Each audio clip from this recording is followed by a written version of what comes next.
Clean Energy Canada has released a really important study on electrification of transportation in Canada.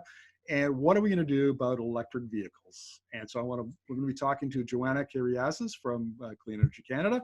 Welcome to the interview, Joanna. Thanks, Markham. Happy to be here. Now, we're going to get to EVs in a minute, but there's a section in your study that really caught my attention. And I'm going to frame it like this. When I interviewed Tony Siva a couple of weeks ago on my podcast, he said that cheap electricity, cheap clean electricity, and electric vehicles were going to change the world the same way, and during the 2020s, the same way that petroleum and internal combustion engine changed the world in the 1920s. And you have a section on electrification, and I don't think we can emphasize how important it is for Canadians to understand that the global economy is going electric, and we either get on board, in this case with vehicles, or we get left behind. What's your take? Absolutely. So our report, I guess I'll break it down. It starts off by talking about what we've been calling Canada's Car Conundrum. So there's two troubling trends we're seeing. Transportation emissions have been going up over the last 20 years, largely because Canadians are choosing to drive heavier and higher polluting vehicles, pickup trucks and SUVs. Meanwhile, our auto sector has been on the decline. So manufacturing is down, job numbers are down over that same time period. Zero emission vehicles are the opportunity that can help solve both of these problems. So we need to get more Canadians in electric vehicles, and we need to be making more of those vehicles here. Now, happy to go into your comment on the cheap and clean electricity and how that's an opportunity for our transportation sector. But would you like me to now? No, let's save that for the next question. Okay. And this is, I think this is an important point, because 77% to 80% of Canadian electricity is already low carbon. 60% of it is hydro. So almost it's very as clean as it gets. Once we get Alberta and Saskatchewan out of the coal out of the grid, it'll be closer to 90% plus. So we've already got a huge advantage, and we have good resources, wind and solar resources all across the country, particularly in Alberta. Man, if there was a country poised to take advantage of electrification, it has got to be Canada. Yes, and so both in terms of emissions, right, plugging into Canada's grid is really going to decarbonize the transportation sector. And that is true across the country. Our report finds that even in those provinces like Saskatchewan and Alberta that have more coal or natural gas powering their electrical grid, there are still emission savings to be had by going electric. And the great thing about EVs is that their emission performance is only going to improve over time as we decarbonize our grid, as we phase out coal. The same does not hold true for a gas car. Now, this is something we've talked about again, but you brought it's in the study. And that is, we're getting a little bit of our investment from companies like Fiat Chrysler in electric vehicles, and GM and Ford have all, they're going to make some investment in EV manufacturing in Canada. But we're still on the light duty side. We're still basically branch plant economy. We're no different than we were with gas powered cars. What's your take? Is there an opportunity for us to increase our global market share and emerge from under the thumb or the shadow of the branch plants? Yes, so Canada currently underperforms on our EV production compared to our, gas-powered vehicle production. The other countries that are producing gas-powered vehicles are producing EVs at around the same, they're capturing the same percentage of the global market. Now, the investment that we saw recently from Ford Motor and Fiat Chrysler, that's great news. It means that those kind of incumbent automakers are making the shift and building some of their cars of the future here in Canada. But what we've seen when you look at the zero-emission vehicle industry kind of writ large is that a lot of the job potential and economic opportunity isn't just around making those, major automakers go electric. It's actually about attracting new investment from new manufacturers whether it's car companies like Tesla or other startups.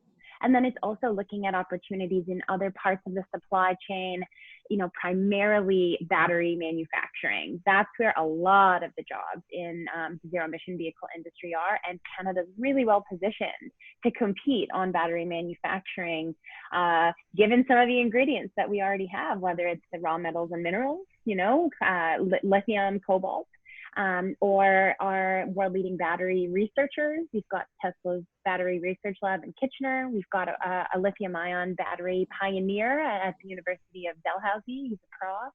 So we're well positioned, but we haven't taken any of the steps that we need to get that battery manufacturing investment or ramp up capacity there. I'm going to criticize Justin Trudeau here because he talks a good game on this topic, some of the premiers do, but it really hasn't delivered. And speaking of premiers, John Horgan in BC had made a big deal out of the increase in their support for EV manufacturing in the province. It went from $1 million to $4 million. That's not even Tesla's coffee fund. I mean, that's sad when we think that that's a big commitment to EV manufacturing. And the federal government hasn't done much better. I mean, they put a lot of money into, subsidizing the purchase of cars that are made elsewhere, but not manufacturing in Canada. And so we should call out Justin Trudeau. We need a national strategy, figure out how all the provinces and the different supply chains and so on fit into it, and somebody, drive the bus, because we're not making any progress at this rate.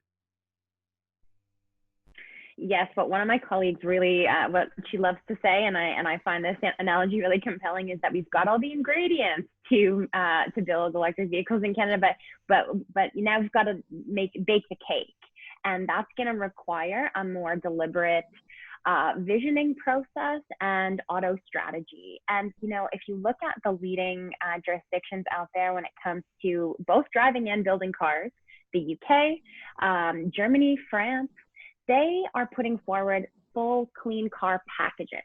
So yes, they're helping consumers purchase EVs through rebates. They're investing in charging infrastructure.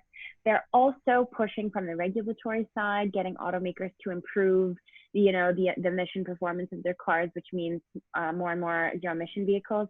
But then finally, they've got auto strategies where they've got battery competitions.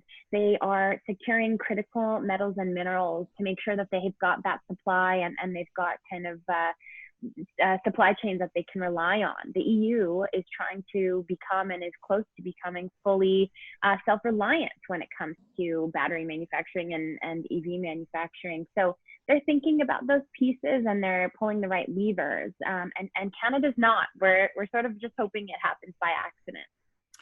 Boy, if that wasn't a great description of the Canadian approach to a lot of what's going on, I don't know what is. But so let's end on an optimistic note.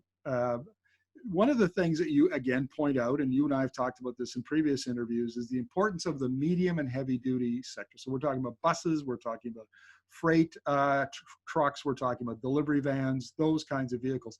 That's a side of the industry that is not set in stone yet. The structure of the industry is still fluid. There are new players, and there's lots of market share that could still be had if we were aggressive and got into it. Have I got that right, or what's your take? Yeah, I think especially the medium duty vehicles like the bus segment, that's taking off pretty rapidly. There's not a lot of public opposition to electric buses, right? Everybody loves them.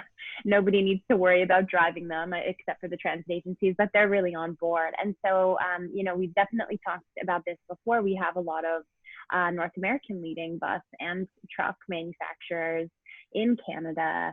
And what's great is that they're not just located in Ontario. They're coming from BC and Quebec and Manitoba. Now, what we need to make sure we're doing in Canada is building out our domestic demand. And so we need to be moving forward on policies, whether it's a zero emission vehicle standard for medium and heavy duty vehicles like California's put in place, or procurement requirements, where we're seeing, requirements that cities and provinces or federal governments are needing to electrify their fleets. But if we don't build out the domestic market, what's going to happen, and what we're seeing happen, is that our Canadian manufacturers, when they're choosing where they want to set up their next manufacturing facilities, they're choosing places like California to be closer to where the demand is. Yeah, we see that already with New Flyer in Manitoba, which has been around for decades and is a leader in this field. And where did they set up their research? I think it was New Flyer in St. Cloud, Minnesota. Just across the border, and some of them have gone, as you say, to California. So anyway, this sector is crying out for political and national leadership. So Justin Trudeau, when you watch this video, pay attention and do something. Thank you very much, Joanna. Really appreciate it. Thanks for the chat, Markham.